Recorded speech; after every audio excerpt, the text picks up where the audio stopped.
raka kang kacirat tresna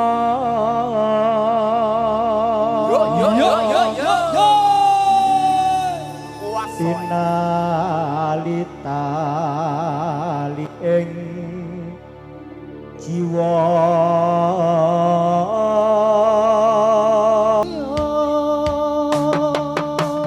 ngapuran aku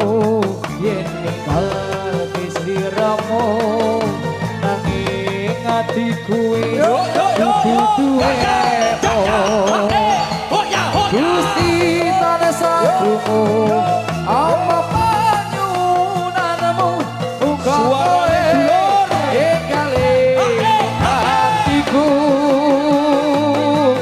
ati turun lila kenyandeng wong liya apa iki kesunyatan sing tak babasane kembang makarono ning ati nanging tutu aku sing duweni wis cukup lekno ibang atimu lara mergo rasa tresno ra bisa dipaksa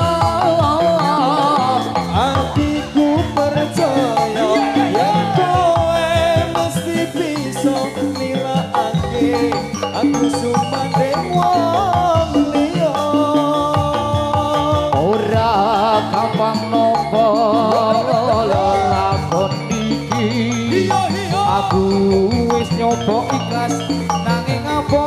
tak lakoni apa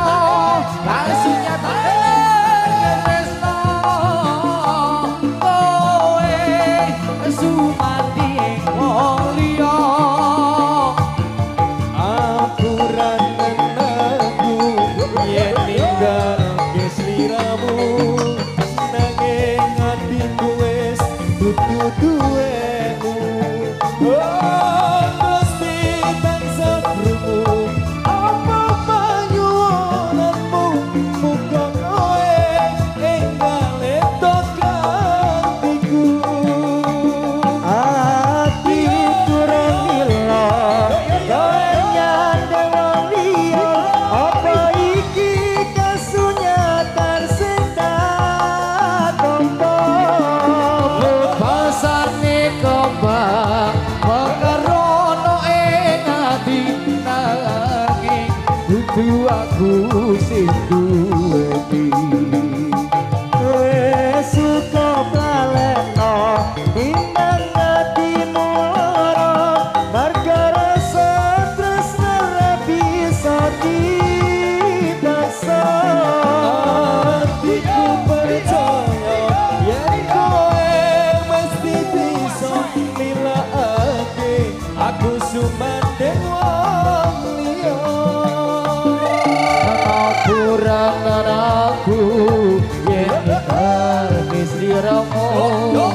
nanging atiku wis dudu duwemu oh Gusti tansah krungu